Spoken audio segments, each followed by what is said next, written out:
Namaste and welcome to Danfe TV. On today's our topic is North Korea fires second suspected missile in 6 days. North Korea has fired a suspected ballistic missile less than a week after it launched what it claimed was a hypersonic missile. South Korea said it detected the launch at 07:27 local time on Tuesday, 22:27 GMT on Monday.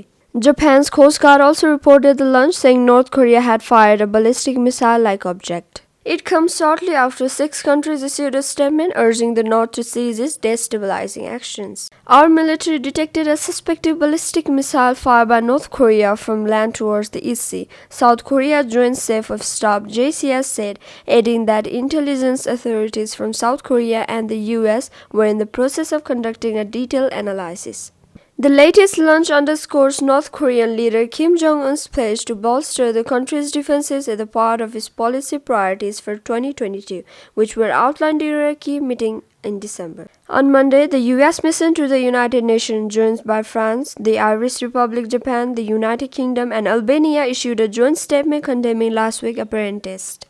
These actions increase the risk of miscalculation and escalation and pose a significant threat to regional stability, said U.S. Ambassador to the UN Linda Thomas-Greenfield. The group called for North Korea to refrain from further destabilizing action and engage in meaningful dialogue towards our shared goal of complete denuclearization.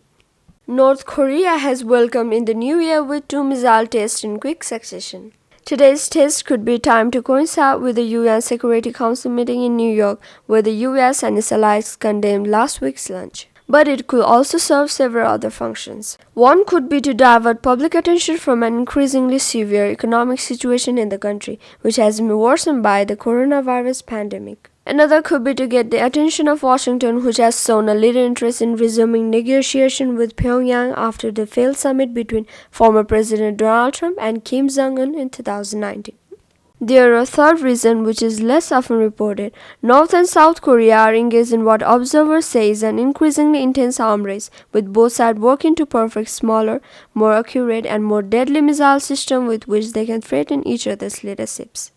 The latest test comes as Pyongyang struggles with food shortages due to a coronavirus blockade that has severely affected its economy. At the end of year meeting of the ruling party, Mr. Kim said that country was facing a great life and death struggle, adding that increasing development and improving people's living standard were among this year's goals. UN officials had earlier warned that vulnerable children and elderly people in North Korea were at risk of starvation. The US has been calling for North Korea to give up its nuclear weapons, and Pyongyang's relationship with President Joe Biden's administration has so far been fraught with tension. North Korea has also repeatedly accused South Korea of double standard over its military activities. South Korea recently tested its first submarine-launched ballistic missile, which is said was needed as deterrence against North Korea's provocations. Thanks a lot for watching. Don't forget to like and subscribe.